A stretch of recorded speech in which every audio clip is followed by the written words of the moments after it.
What's up, world? What's up, world? What's up, world? It is Monday. We're a little late, but it's Monday, right? And we're here. That's all that matters, right? Better late than never. It's Monday. Welcome back to Mortgage Minded Mondays. I'm Tavares Jones, licensed mortgage broker, licensed life insurance and annuity broker, and I have.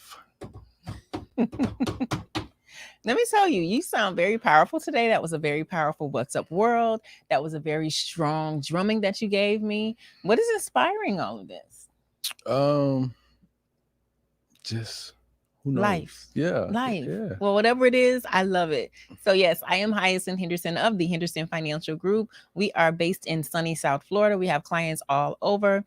I am a licensed stockbroker. They call that a registered representative. I am an annuity and insurance broker. I am a registered investment advisor and also a mortgage loan originator. I have all of those licenses because we run a firm, and the name of the firm is the Henderson Financial Group. And at the Henderson Financial Group, we do full service financial planning and investment advisory and mortgages, Yep. Most deaf. Most loan deaf. origination, and Yeah. all that kind of good stuff. All So kind of saving the world. right. And it all fits together. I was telling a friend of mine in New Orleans about it. And she was like, oh my God, this is so awesome. And we were talking. She says it just fits because of your line of work and what you do. And I said, yes, it does fit. So here we are. So thank you all so much for joining us for another episode of Mortgage Minded Mondays. Today we have a show that is going to cover a range of topics. We titled it Many Ways to Qualify because there literally are many ways for you to qualify. Anytime you see us on your Facebook or your YouTube, please understand that we are here to encourage you, inspire you, empower you, and to remind you that you can do exactly what it is that you want to do. In this case, we're talking about buying a house and obtaining a mortgage to do so. And we titled this show Many Ways to Qualify because there's a lot of chatter going on out there. And we never want you to be discouraged. We never want you to feel like just because you may not qualify in a traditional sense. And for those of you who watch us every week, we call that just because you may not like vanilla ice cream, 2 scoops of vanilla, doesn't mean that you don't get ice cream. You may not be able to qualify in a traditional sense, but you can qualify in other ways. And on today's show, we're going to explore just a few other ways that you can qualify. Oh, yeah. Oh, All yeah. right, T, what you got for the people? Okay. So, I mean, we got so many different ways we can start at, right? You want to start at the assumable or? What's going on here? I'm open. got- I'm Okay. you rocking, I'm rolling. All right, cool. Mhm. So, came across an article this weekend, right? And as we're always reading, been in this industry, you have to read. You got to educate yourself. You got to be well informed of what's going on in the world. And the more we read, the more we empower ourselves. The more we empower ourselves, we're able to empower you guys as our listeners, as our clients. So we came across there's a company. Now, this is not an endorsement for that company, or this is not giving you guys advice to go this way. It's just providing information, right? You can create conversation in your households. You guys can give us, a call if you have a question about it, etc. But there's a way. What if I told you that there's a way that you can purchase a house now? Actually, let me rewind. I'm going a little too fast. We all know that the current mortgage rates are about 7.3, 7.5%, north of 7%. But what if I told you that there's a way that you can buy a house today with the interest rate of about 3% or 4%, right? And you might, did your antennas go up? And basically, assumable mortgages are back. Now, when I say assumable mortgages, what that means is, let's say if Heisey has a house that she purchased in 2020, and back in 2020, we had golden interest rates of 3%. So let's say she bought a house for $500,000 at 3%. But now she wants to sell that house. Why? Because the value went up like crazy, which is something that also happened in 2020, 2021, and earlier this year. She bought it for $500,000. Now it's worth $750,000. But she's like, you know what? I want to tap into that equity. I want to sell this house. Me, I'm actually looking for a home. So I want to purchase Heisey's home. But if I purchase Heisey's home traditionally, the rate is going to be north of 7%. So my mortgage is going to be crazy high. And that's also going to interfere with the amount of home that I can qualify for, because it goes on your month to month, your income, etc. What I can do is I can assume Heisey's mortgage. What I mean by assume it, meaning she can pass the mortgage over to me. So not only will she be passing me the house, but the house is going to come with the interest rate as well of her 3% interest rate. So it's basically she'll be transferring her loan over to me, and I'll be now responsible for it.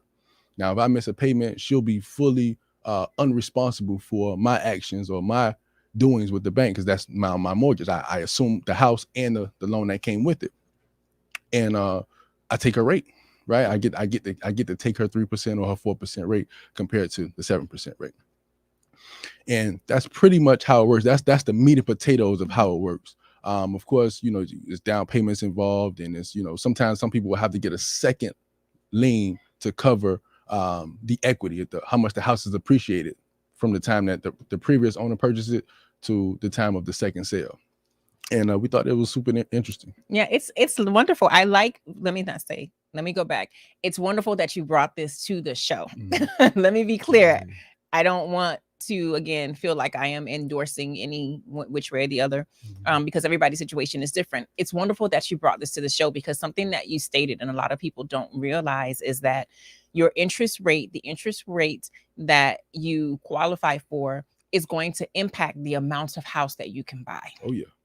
And so you said, hey, if you're able to get into a property with the 3% interest rate, because you're able to assume someone's mortgage, you're then able to qualify for more because the cost of borrowing money is lower. I was just talking to my 12-year-old about this last week. We were in the car and we were driving. We were talking about some things that we're going to purchase and things. And I had just told him before about interest rates.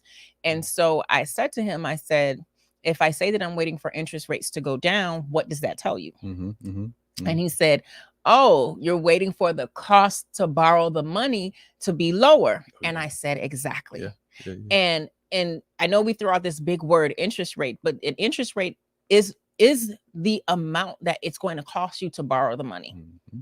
So when you think about interest rates, whether we're talking about a mortgage, you're talking about a car, you're talking about a personal loan, you're talking about your credit card loans, whatever it is you're talking about, when you hear interest, I want you to automatically think the amount that I'm either being charged or I'm charging someone to borrow money. Oh, yeah. So it's the cost of money. Oh, yeah. So when you say, hey, there is a program that allows one to assume someone's mortgage that has a 3% interest rate, automatically now the amount in which you're able to borrow, it increases. Oh, yeah. It increases because if you went down to Hyacinth and Tavares and you called and we gave you a pre-approval and we said, based on your good credit score and based on the current interest rates, this is the amount that you qualify for. And then you go out in the market and you see some almost, but not just good enough. And then you, like Hyacinth always says, buying a home is not the same as buying a shirt. You can't take it back in 30 days. Mm-hmm.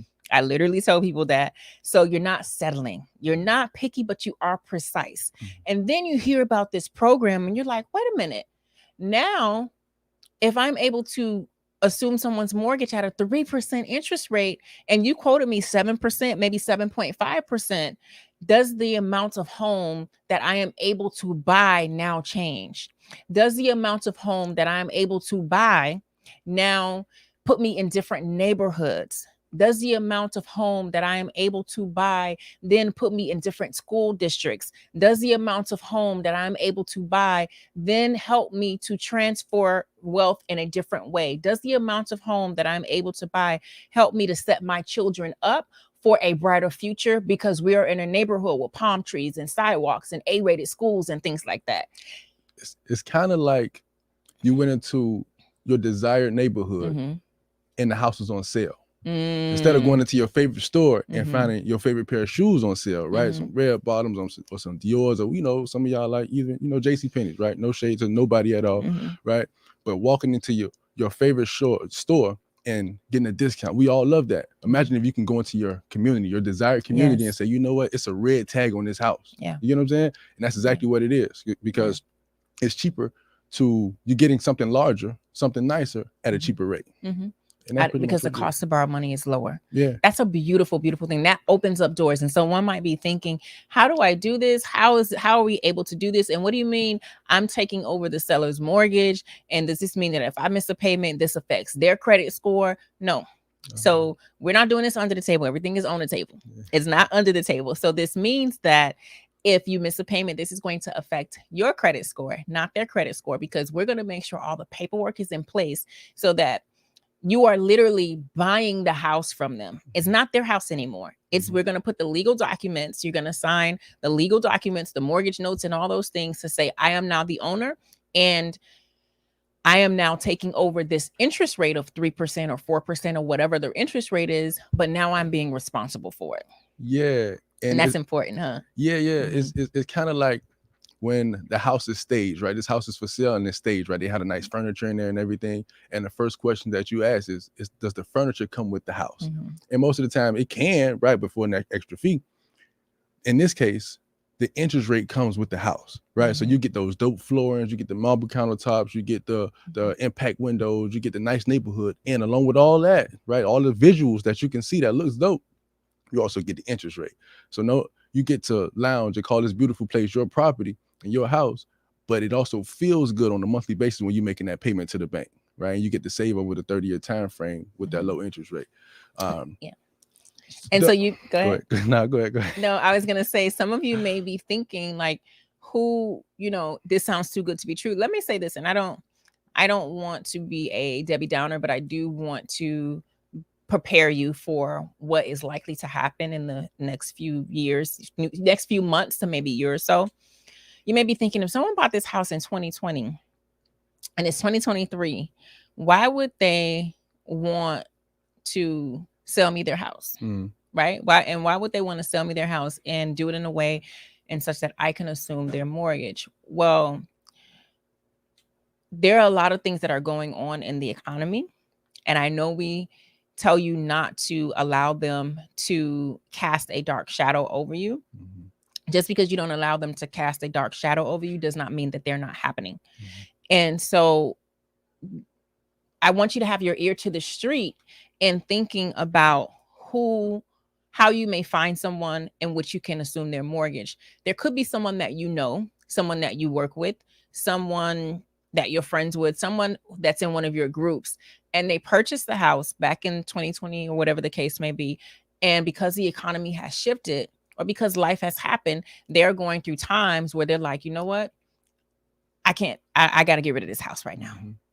I have to get rid of this house. I'm going to sell it for whatever the reason. And I don't want to put a whole bunch of things out there, but they're going to sell the house. They need to get rid of the house because they bought it in 2020. Now it's 2023, maybe even 2024. And this just is not, I can't do this anymore. I need to free myself from some of the pressure that is being applied in other areas. So I need to get rid of this house, because I always say owning a house comes with a lot of responsibilities. It is not only about the mortgage payment. We have we have lots of phantom costs that are associated with owning a house.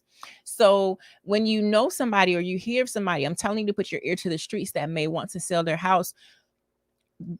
You want to step to them or have a conversation with them about you assuming their mortgage, giving them fair market value, doing everything fair and square so that it's not that I'm paying your mortgage payment and it's still on your credit report. No, I'm taking it over, but I get to keep this interest rate. And it will likely help you sell the house quicker, because instead of you having borrowers come in and they're like, oh, we like this house, we like the A-rated schools, we like the neighborhood, we like the marble floors, we like all of this, but child, the rates are so high, we can't qualify. So now your house is sitting on the market. Instead of that happening, hey, friend, hey, coworker, hey, somebody that knows somebody that knows somebody that knows somebody, I want to buy your house. I want to give you fair market, but let's do this. Let's do it this way. Let's do it via assumable mortgage. Yes. And it only accepts government mortgages. So it has to be an FHA mortgage, USDA mortgage, or a VA mortgage, right? So if someone has a conditional loan, then it won't be available. And Heisen and myself, we did a show on the DSCR loan, right? So those won't be government mortgages, right? So a person has to go through that loan paper process, a full doc process, right? For this loan type to fit that disqualification. And like I said, this news is fresh off the press. It just came out, and us being in the industry, we want to get it out to you guys. So we don't know anything about the company. We're not well informed about the company, but it's an interesting topic. And more than anything, we love the creativity, right, that the owners of the companies presented to the world, right? So they found the need and they jumped on top of it. Right now, sellers are having trouble selling homes, and buyers are having trouble getting homes that they can qualify for. So they created a solution. They creatively created a solution that can help buyers and sellers, and they can make money in the process. And in these times, right? So we know the economy is still holding on, but eventually, you know, times are coming, right? Hard times are coming. And hate to be a Debbie Downer, but you guys can use this creativity, right? You can utilize finding issues, right? And just present solutions for those issues to put yourself in a better financial situation. And not only that, but you helping the world. You helping the world. Yes. And speaking of this type of mortgage, it reminds me of a real case that we see every single day, which is someone who is paying someone else's mortgage. Yeah.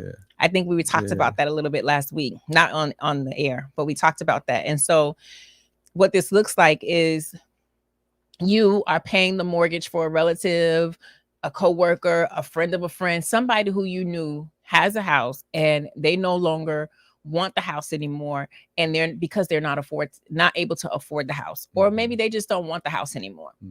And you say, you know what, I'm going to start paying your mortgage payment. I'm going to start making the mortgage payments. And so you start making the mortgage payments, and let me go on the air and say, making the mortgage payments without being on title to the house does not make you the owner of the house. They're two components, and it's second nature, or something that I deem is, this, but I'm reminded that this is one of the things that I do for a living. So let's break this down. When it comes to home ownership, there are multiple parts. The two parts that I'm going to focus on is who's on the title and who's on the mortgage. Oh yeah. Those are two very important concepts for you to have understanding of, because sometimes someone can be on the title and not on the mortgage. Someone can be paying the mortgage and not on the title. Let me break that down. Let me say it this way. What gives you ownership to a property is your name being on the title, or how title is held. It may be held in a trust or whatever the case may be. But if you are not on title, or title is not structured in such a way so that you are the beneficiary, now we're talking trust language, you don't own a property. And this is very important to note, because I get people all the time who call and they say, I own this property with such and such, but my name wasn't on title and I was paying some of the mortgage. Real estate investors, I get this a lot with y'all. And then all of a sudden, the person, your friend that you were in an investment with, sold the property, they refinanced, they didn't tell me, and I've been paying the mortgage and I've been splitting the expenses. Well, you weren't on title. Right. And if you're not on title, you have no ownership claim to the property. That's huge. First thing that comes to mind is like a sugar daddy, right? Or a sugar mama, right? A cougar out there. And every month, right, the first of the month, right, she needs something, right? She need a few dollars, right? And she put those few dollars. You ask her, what you need it for? Well, I got to pay my mortgage. I got to do this. I got to do that. And you're just giving it to her. You're just giving it to her, right? Or you might say, you know what? I don't trust you to put all this money in your hands. I'm gonna pay the bank directly for you, right? I'll pay the mortgage directly for you. Even though that sugar daddy is making that payment directly to the bank, or if he put the money in her hand, he's paying like he's the owner. He has the responsibility as the owner, but guess what? On paper, right? The bank don't know who he is, right? They don't at all. And don't care. Yeah. We just want the mortgage payment. At all. He has no right to that home. He has no anything, right? So it's important to keep that in mind. And there was a situation to where a family member of mine, they had a property, and it was actually my mother. She had a property. It was a rental property, but it was in bad condition. It'd been vacant for a while. People were breaking in it and stealing everything out of it, and it just became very, very expensive to fix up. And she was making a monthly mortgage payment, but she told me that, hey, I just made the last payment on that house. I'm not paying it no more. And she was like, if you're foreclosed, I don't care. That's just, that's a headache for me. I've been working all this overtime, and it's just not, it's not worth it. So what I did was I stepped in and started paying it for her. It was a house that, I won't say I grew up in the house, but my first years of life, like my from being a newborn to like age 3. We lived in that house, right? It's a small little 1-bedroom, 1-bath, it's a little starter house, right?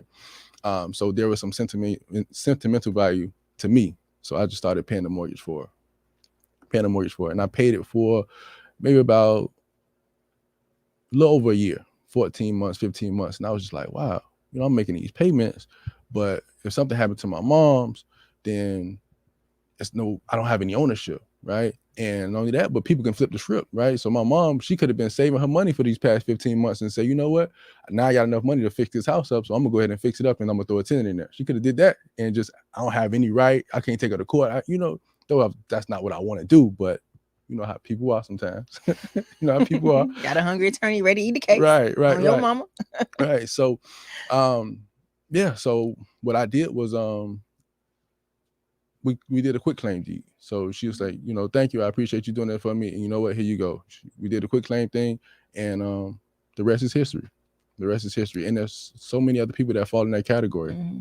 I thank you for sharing that, because first of all, it happens just like that. Mm-hmm. Casual conversation. I'm sick of paying this mortgage. Mm-hmm. I don't live there, or maybe I live there. I can't afford it, whatever the case may be. Like, if those of you who are out there listening, someone who is having a hard time paying a mortgage or who has given up, and just, you like, what happened to that property? Mm-hmm.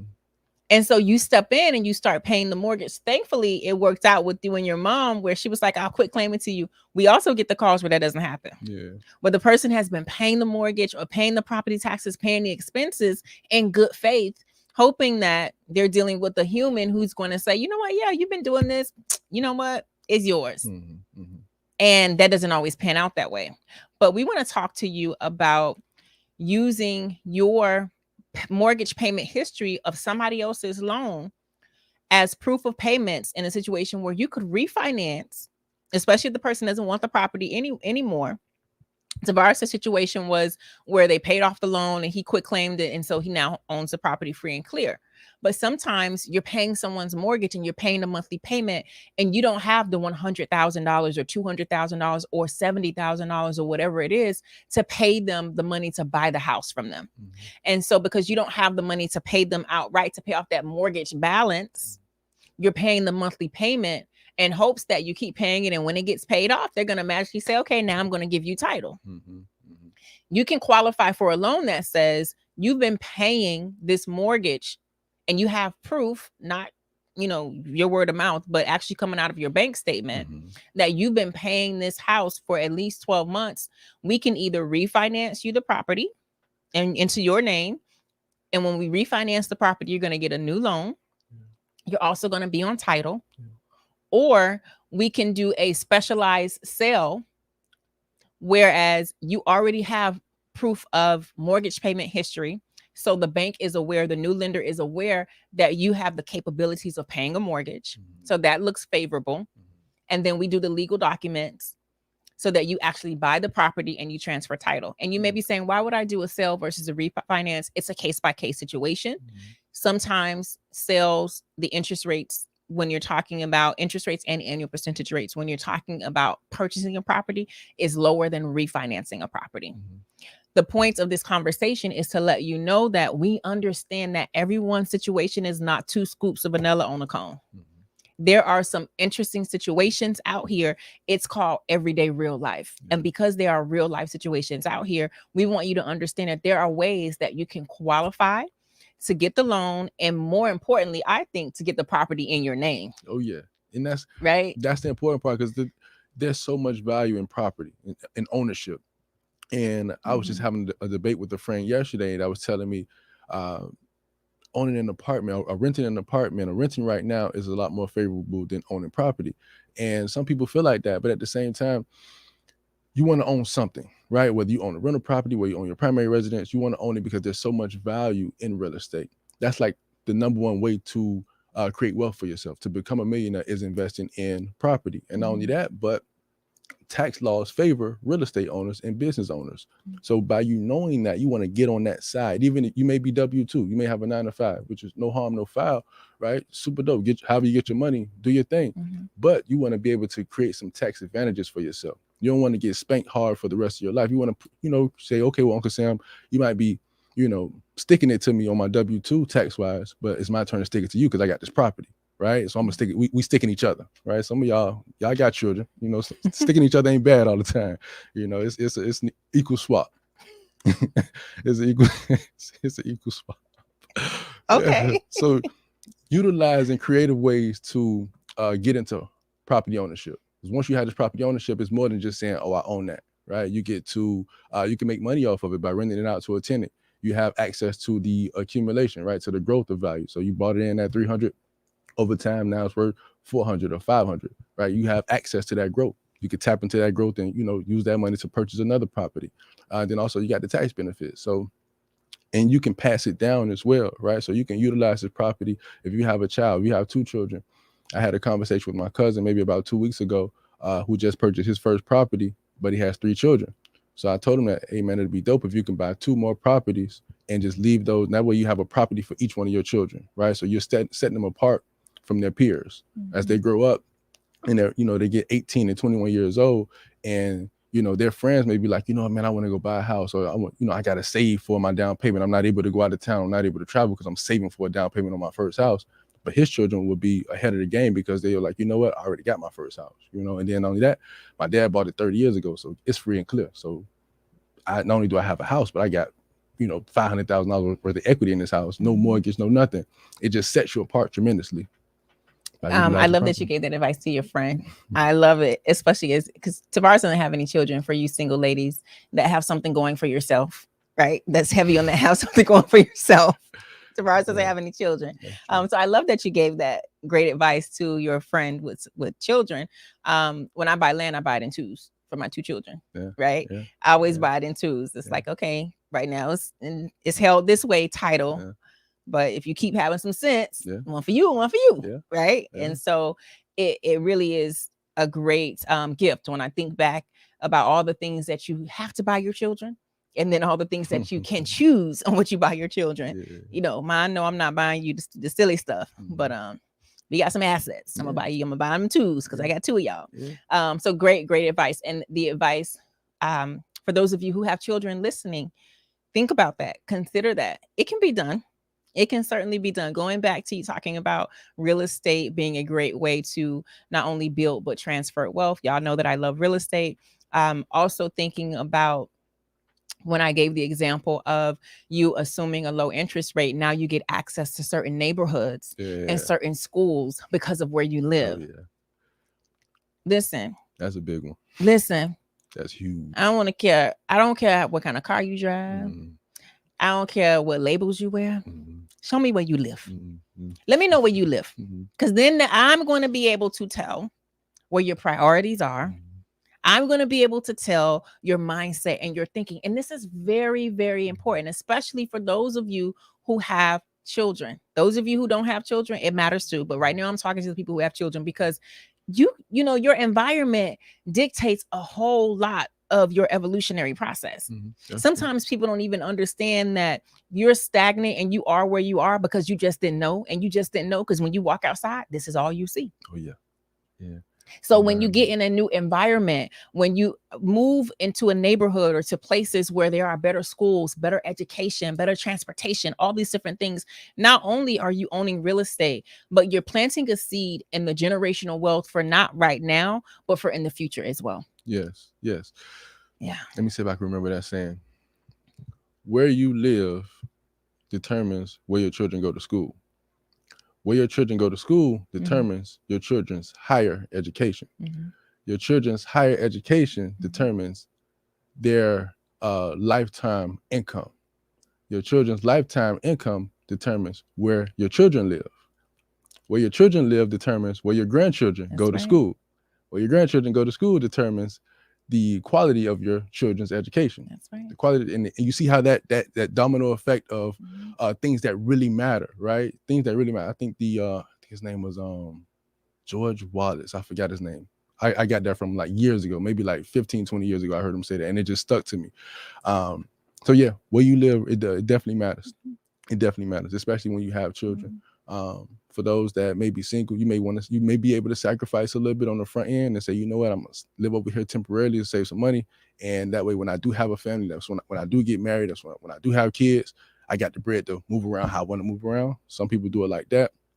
So yeah, man, it's all about thinking about it first and creating a strategy on how you want to move, right? Being in charge of being in the driver's seat of your life and not being in the passenger seat of your life. A lot of people in the passenger seat of their own life, but the world is driving them around, right? And you're not even telling the world where to take you. You can't tell the world where to take you. When you in the driver's seat of your own, you're able to use your brain to see yourself in that moment, see yourself in your destiny, like living it for real. And you get to come back to reality and say, you know what? These are the turn-by-turn instructions on how to get to my destiny if you're in the driver's seat. But when you're in the passenger, somebody else driving for you. And unfortunately, you just going where they say go. Yeah. You're just going, you're just along for the ride. And I love that you brought that analogy of driving and passenger. And if you're in the driver's seat or the passenger seat to the conversation, because this is a very real conversation that oftentimes we don't think about. And something as subtle as where you live, what schools you go to, where you work plays such a huge role on your perception of the world. It plays such a huge role in your perception of the world and how you think and what you think is possible. And so if you aren't in the market for buying a primary residence, let's go back to the value of owning real estate as an investment property. Owning real estate as an investment property is an easy way for you to put multiple pots on the stove. When I say multiple pots on the stove, we know that everybody has to eat. Everybody want to eat. And when I walk into your kitchen and you've invited me over for dinner because you told me how great of a cook you are, and you told me how you the best, and everybody be lining up at your door for food, and I walk into your kitchen and there's only one pot on the stove, I'm walking out. Yeah. How? How you the best? All you got is one pot on the stove? That's it? You gonna feed all us? Ain't no variety? I don't get no sides with this. I don't get 2 proteins. I mean, no, just one pot on the stove. So when I say multiple pots on the stove, it ensures that everybody is going to eat and there's some variety as well. And so when the first pot gets low, maybe you get something from the second pot. If you want all at one time, and what I'm talking about when I say pots on the stove, I'm talking about income, right? I'm talking about using real estate as pots on the stove as income, because no matter what, you're always going to need some income. So when I say you only have one pot on the stove, ask yourself, do I only have one pot on the stove? AKA, do I only have one source of income? Yeah. So there's something happens and these people come to me tomorrow and say, you know what, we like you and it's been 20 years and we did lunches and birthdays together, but you got to go now. What other pots on the stove do you have? Yeah. Do you have any other pots on the stove to provide you some income? Or are you going to starve? Do you run the risk of starving? So when we talk about real estate and real estate investors, and when we do these shows, and this segues right into our next topic, we're going to talk about loans for bank statements and things like that and how to qualify. We do these shows because we really want you to understand the value of real estate. 2 of my most favorite investments, and I love the stock market as well, but I believe it's a game. It's a game. It's a rich folks game, but we'll get into that another day. 2 of my personal favorite investments is information, not advice, is real estate and life insurance. That's where you girl be putting her money. Real estate and high performing cash value life insurance. Life insurance is the only financial product that is going to do exactly what you said you wanted to do. It's the only financial product that is going to do that. And then when you trick out the cash value life insurance policy, this is the way that we do at the Henderson Financial Group. We customize it. We put the bells and the whistles on it. We put all these riders on it, these benefits, and so that you can use it while you're still alive and not dead. Oh, yeah. Oh my gosh. You don't got to wonder where I put my money. Oh, yeah. Real estate and high performing cash value life insurance. Because when it comes time for me to eat, if a fire goes out under one of these stoves, I don't need no maybe what if I lift the lid and ain't nothing in there but some water. I don't need that. When it comes time for me to say, you know what, I want to sit down, I don't want to work no more. When it comes time for me to go on to the next lifetime as a butterfly, I don't need my children opening the pot like this. This is what she loved. Oh, yeah. So those 2 financial products are my personal favorites. And if you're not investing or invested in real estate and you need some help, give us a call, 305-825-1444. If you don't have a quality, high performing cash value life insurance policy, give us a call, 305-825-1444. And let me just say this. I don't know why I'm surprised, but I'm still always surprised at the amounts of grown people with grown jobs and real jobs that have no life insurance, and real families. Yes. And have no life insurance. And have the money, right? But they will say the biggest excuse is we don't have the money for it, right? But then when we get back your cash flow form and we see eating out, right? $800 per month going to eating out on top of $1,000 going towards groceries every month. So that's $1,800. And you may have a family of 4, right? I know groceries are expensive, but $1,800, right? $1,800, that could have went to a place where you can get growth on that stock market growth without stock market losses, without stock market volatility, right? And you just do that month in and month out, month in and month out. It's a great foundational tool when it comes to building your house for your financial house. Great foundational tool. Cash value insurance and real estate. Yeah. And then you can build add the upon extras that. on the top. You build upon that. Now you can go out to eat. The other day, me, Kyla, and one of her friends, we went to brunch. The bill was $160. Let me explain that we had no drinks and no dessert. let me just explain this. Like back in the days, like I said, we had drinks, we had bottomless mimosas, $160, no drinks and no dessert. Yeah. And I said, now they ain't look at the bill. They ain't have to look at the bill. And I didn't, but I said, let me go home and read another book. Let me go home and read another book, right? And so I share that because I'm not going to stop eating out. I'm also going to continue to educate myself so that I can serve, right? A lot of times when I say there are grown people who have the jobs, have the income, have the family, and have no life insurance, as Tavares said, it's not that they don't have the money, their priorities are out of order.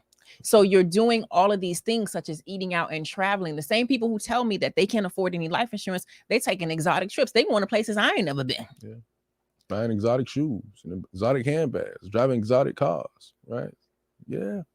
And so you can do these things, but you must do them in order. So when you said it's the foundation for your house, if you're listening to us, if you're listening to the Henderson Financial Group and you look at yourself in the mirror and you say, I don't have no high performing cash value life insurance policy, and I'm not maximizing real estate to the best of its ability. And the reason why I say maximizing real estate to the best of its ability, because number one, a lot of people have houses that are free and clear and have no mortgage on them. And you are house rich and cash poor.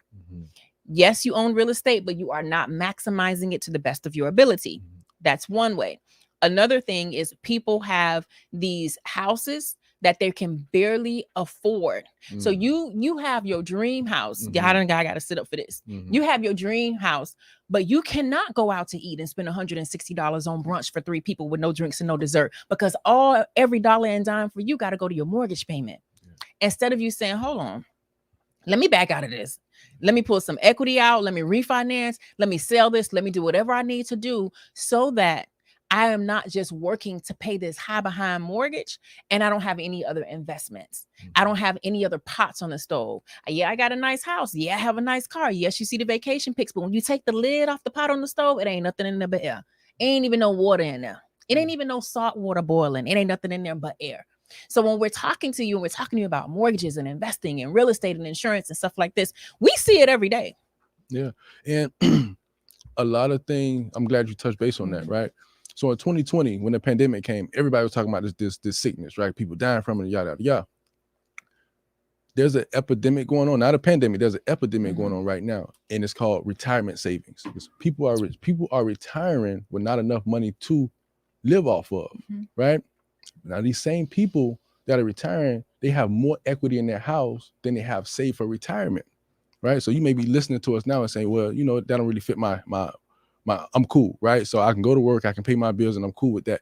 But guess what? You don't want to go to work forever, right? So you're going to slow down in that department. And when that working income slows down, guess what? Those bills, they're not slowing down.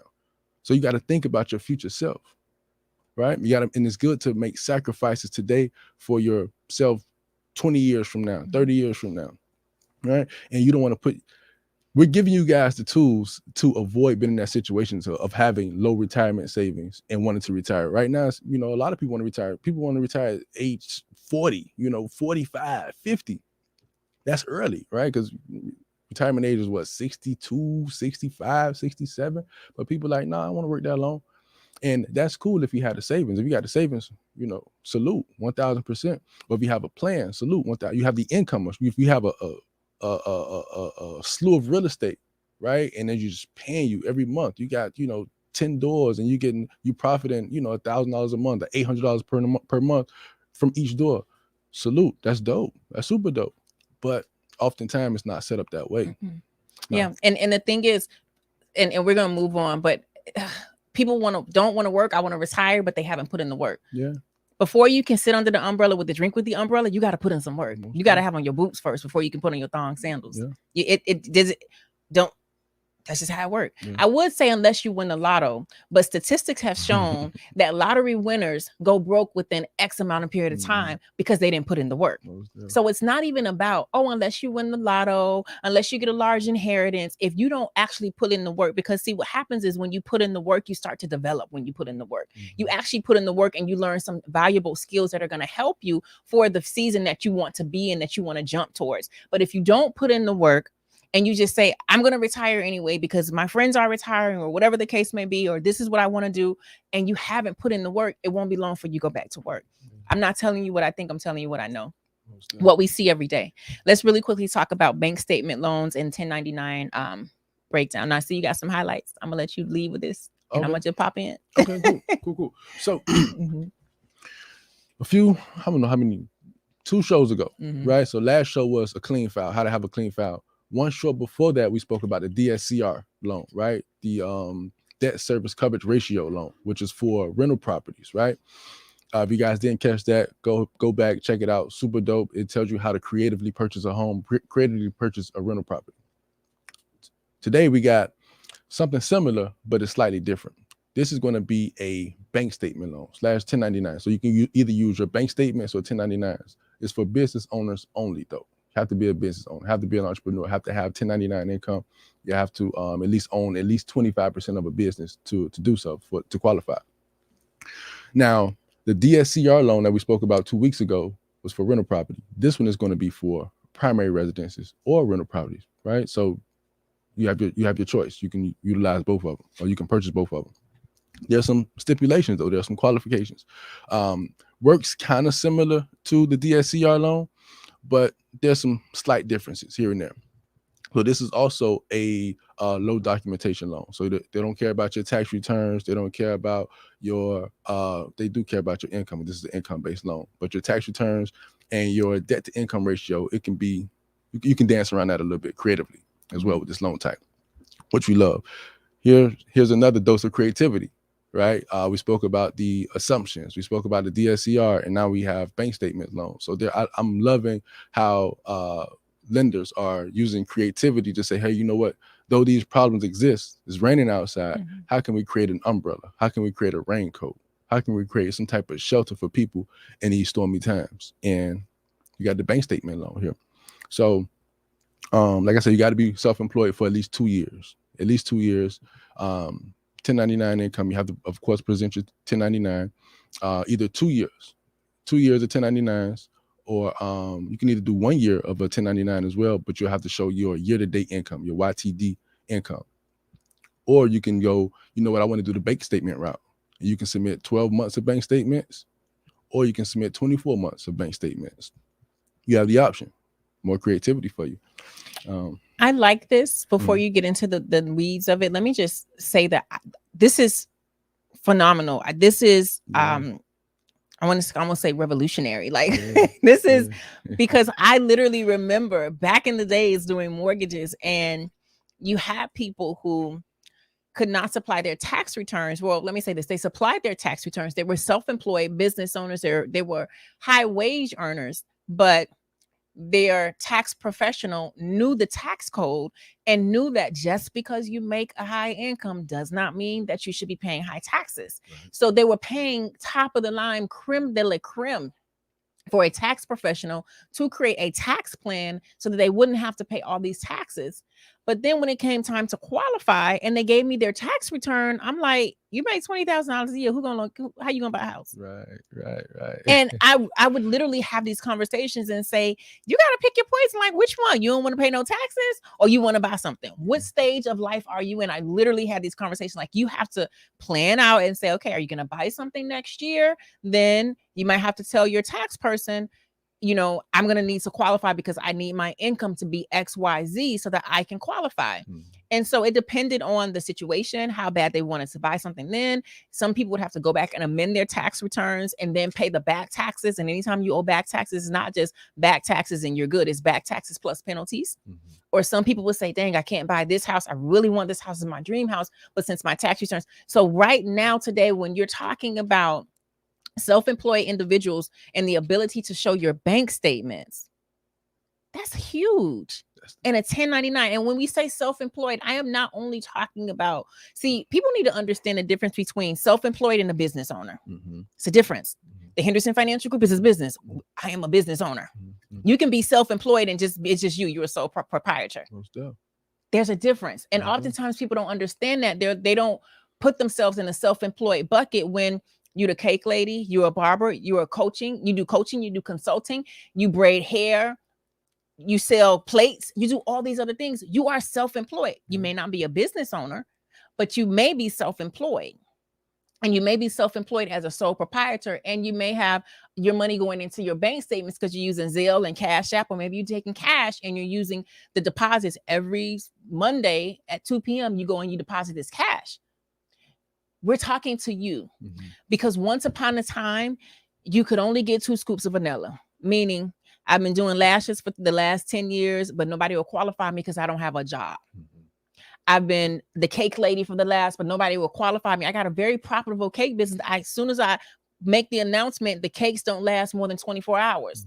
I'm bringing in good money. I'm able to buy a car. I'm able to buy all the nice clothes and shoes and take the trips, but I don't own any assets because previously when I went and said, hey, I have the income. I want to buy something. They said, oops, sorry, you don't qualify. So now when you say that this option is on the table, and we just told you how real estate not only builds, but transfers wealth. We just told you how real estate has the ability to put you and your children in different environments. So they have different peers. Last year, my son had somebody going to his school, and I was like, how's she get in your school? Because the things that she would tell me, I'm like, how's she get in your school? She was a new student. By the end of the year, she was expelled. And I was like, they got out of your school. Because I'm like, how's she even get in here? Yeah.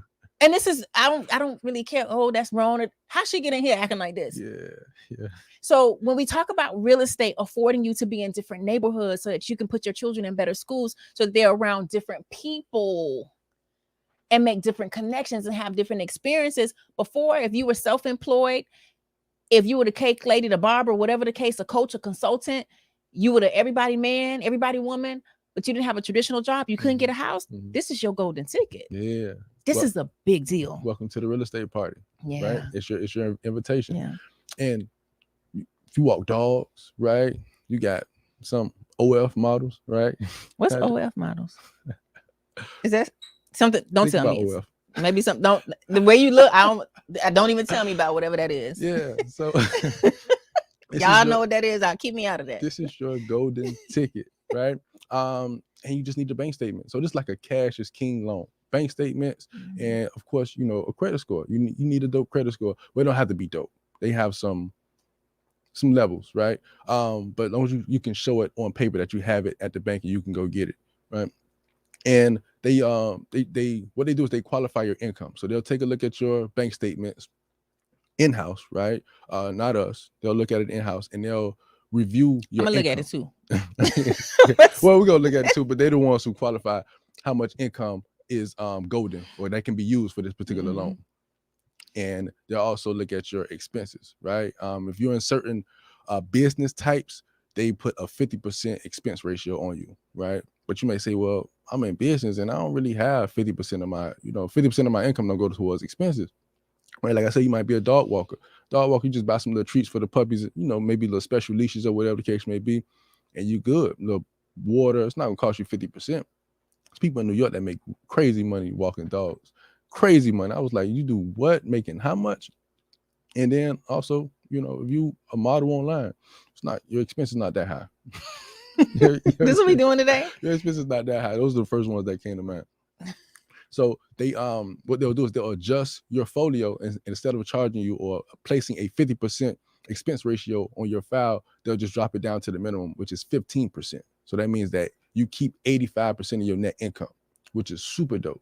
Super dope. So they're not even going in and being all meticulous and being all super scientific underwriting and stuff like that. You're just going off of your bank statements. Okay, this is the line of work you're in. I'm seeing so much adjusting there, right? Because they're giving you options. They're giving you options. So they're not only giving you a golden ticket to purchase real estate by using this cash is king loan in my state and from my mindset, but they also willing to work with you. Say, okay, well, this is your situation. All right, we'll adjust it a little bit. Okay, we got you. But there's some other businesses where they apply a 70% expense ratio. So that's over the 50%. So if you build houses, right, you're a builder, they're gonna put a 70% on you, right? And there's a few other. And what he's saying by that is what he's saying is instead of taking 100% of your deposits, they'll take 70% of your deposits. So if you're depositing $10,000 a month, if it's a 50% ratio, they're going to only accept $5,000 as income. Yeah. If it's 70, they'll take $7,000 as income. Yeah. So I think this is a beautiful thing for you to be tuned in, tapped in, and turned on to this show today to get this information. There should be so many light bulbs going off for you, even if you already own real estate, because we just told you how real estate investing and being a real estate investor is like that's one of the ones that we want to make sure we have that at the foundation along with life insurance. Mm-hmm. And it's also good for those people who may not own a property yet. And you're thinking, okay, let me get my ducks in a row. Because yes, we know that interest rates are high. We also know that they can't be high forever. Mm-hmm. We know that. Yeah. We know, as Mr. Henderson says, you keep eating, you got to go to the bathroom. Right, That's one of his favorite things to say. If you keep eating, you're going to bust. You got to go to the bathroom. Right? So we know that they didn't raise rates last week. They may raise them again, but they're not going to raise them forever. They're not going to keep raising them forever. And so as you're listening to this, now you can start saying, okay, if I know that they may take 85% or 50% or 70% of the deposits that I make in my bank statement, into my bank account, let me come up with a plan so that I can say, listen, let me set some income goals. Maybe I want to make $12,000 a month. Mm-hmm. I want $12,000 coming in. It's coming from my clients and my sugar daddy. Yeah. You like that? Yeah. Super dope, right? As long as your sugar daddy is selling you the money, right? And you could just say, hey, that's a client sending me, cash for service rendered, right? Also, since you got to submit 2 1099s, right? So you got to submit one for 2021 and 2022. You may have had declining income, right? So some people may feel discouraged. Oh, I would qualify. I would apply for that loan, but my income went down. You can still qualify, right? They're willing to accept you if your income dropped 35%. So 35% or less. So if you made $130,000 in 2021, but in 2022, you only made $100,000, you still qualify, right? Largely, you can still get in there and qualify for this home and purchase it using this loan type, which is incredible. And then also, you may use a lot of your cash to take care of your business expenses, right? So with entrepreneurs, your income can fluctuate, your expenses can fluctuate, and things happen. So you may have had some overdrafts on your account, and you may say, you know what, I don't want to send my bank statements to the people. It's a bank statement loan. I had a few overdrafts in there. Guess what? You still can possibly qualify. Within a 12-month time frame, as long as you didn't overdraft more than 6 times, you good. You can qualify. So you can get 6, in the reds. Things happen, right? Mm-hmm. Things happen. You can still qualify. So super dope, man. Yeah, I love it. I love all the options. One of the things that it's important to know that as you watch Mortgage Minded Mondays and you think about all the ways that you can own a property, whether it's primary residence, investment property, second home, Airbnb, whatever the case may be, I want you to understand that when you call us at the Henderson Financial Group, is that we don't have one bank that we work for. We have multiple banks that we work with. There's a difference. Mm-hmm. And the best way I can explain this to you, I always talk about food. Y'all should know by now I like food, even though I'm very picky precise with what I eat. Is if you go to Burger King, you can only get the Whopper. I don't care how much you like that Big Mac special sauce. You can only get the Whopper. You can only get the Whopper if you go to Burger King. It doesn't matter if you sweet talk Juicy Lucy at the behind the register. It does not matter if the manager is your homeboy from high school. It does not matter. You cannot get the special sauce from Burger King. If you want the special sauce, you can get it from McDonald's, or you can go and make it at home. Mm-hmm. You can go and go to the store, your favorite store, get all the ingredients, get on the internet, come up with the recipe, and make it at home.